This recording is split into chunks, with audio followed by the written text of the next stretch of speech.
go to lunch.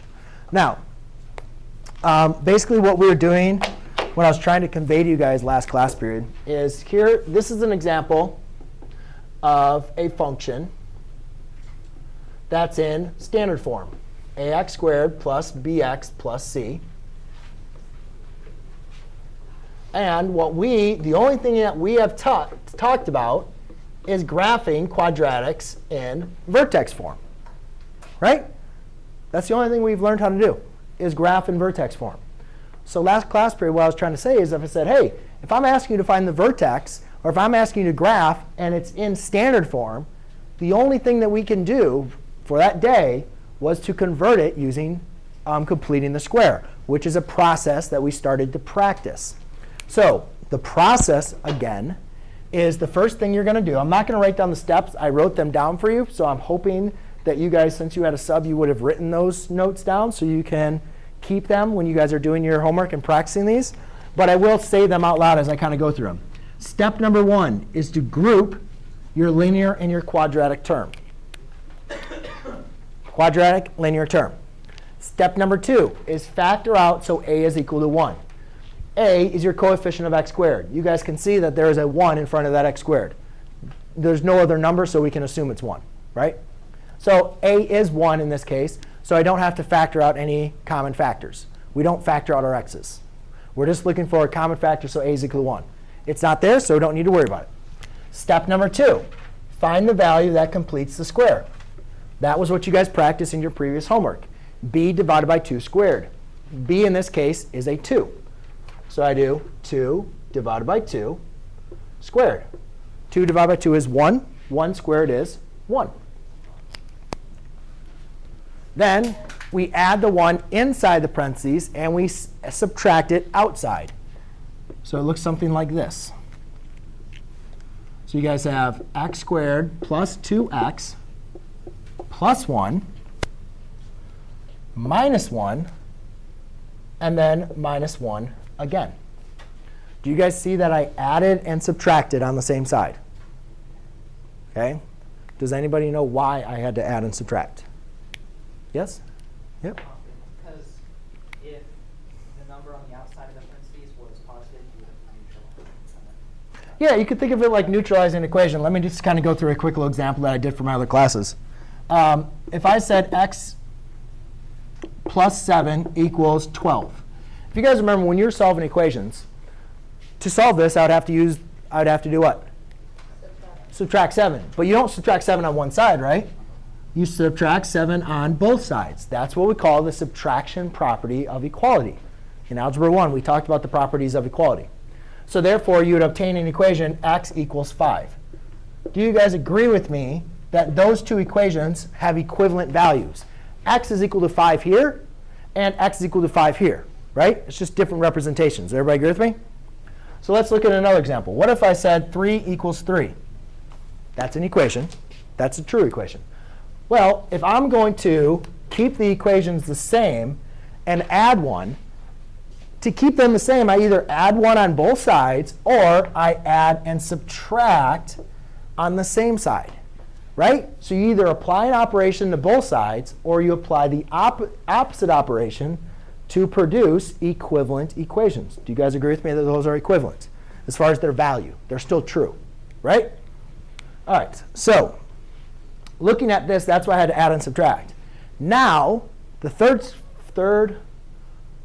step is to write this as a binomial squared, which again was something else we talked about. Was to write it as x plus b divided by 2. Yes? So since at the beginning of the equation, since it's minus 1, and you said you have to apply it to both sides, is that why you added 1 and subtracted 1 from the same one? The blue I added, but I added inside the parentheses, so I had to subtract the 1. That's why I color-coded these blue, because I added the 1. So since I added 1, I had to subtract 1. So what was my b divided by 2? 2 divided by 2 is 1. So my equation should look like this.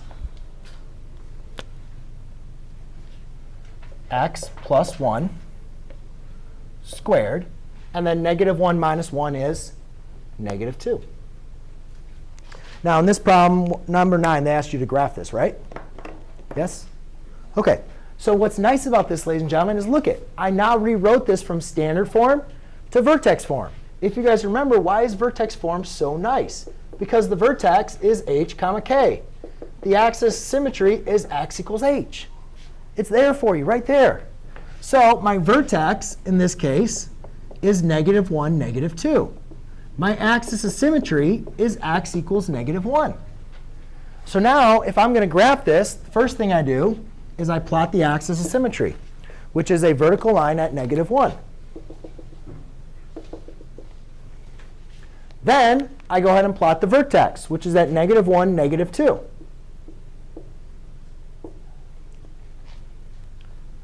One thing I want you guys to notice how the vertex is on the axis of symmetry. That's very important, especially for what we're going to be learning today. Now, we got to go back now to graph this.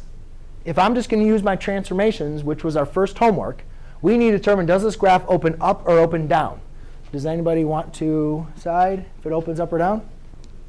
It opens up. Why does it open up? Because a is 1, and that's positive. So we know the graph is going to open up. Is there any compression or stretching? Is the absolute value of a greater than or less than 1? No. A is 1, right? So there's no stretching or compressing. So therefore, we know that it looks like the parent graph. Over 1, up 1, over 2, up 4. And all you guys need to do is just graph on one side of the axis of symmetry and then reflect it on the other side. So I'll go over 1, up 1. And then I'll go over 2, up 4. 1, 2, 3, 4. So remember, the axis of symmetry cuts the graph in half. All you guys need to do is just reflect your points over using your axis of symmetry. And there's my graph. All right? Now, you guys didn't need to know what the domain and range was. However, I didn't ask you to find the domain and range, but we should know how to find the domain and range for this graph. So let's just go and get a little practice. If you have questions on domain and range, which I assume majority of you do, please make sure you are writing this down. So the domain is the set of all x values. If you guys notice, these are all coordinate points. -1, -2. 0, -1. Each of these have an x and a y coordinate. The domain is a set of all the possible x coordinates. Every single x coordinate could be. So basically, when you're thinking of domain, you're saying, well, what values for x could be an x coordinate? So you guys can see -1, 0. I have 1, right? That's 1, 2. Do you think 5 is an x coordinate? Yeah. What about 100? Yeah, because why does that work? Because guess what? As this graph is going right, it's going up. It's just going to keep on expanding. It's going to keep on going as far right as you can possibly see or think, which we call infinity. Then we say, well, what about negative numbers? Is there any negative numbers that are x coordinates? Yeah, we have -2 here. We have -1 here, -2, -3. And guess what? As this graph keeps on expanding, it's going to keep on going farther to the left. So our domain is from -infinity to positive infinity. Or sometimes we use the r to represent all real numbers. Then let's talk about the range. The range is the set of y coordinates.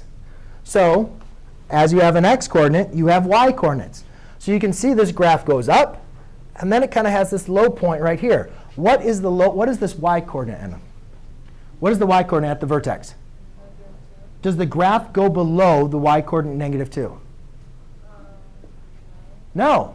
So your range is from -2, and then how high on the y-axis is this graph going to go? Infinity. Since -2 is a point on your graph, you're going to use a bracket instead of a parenthesis.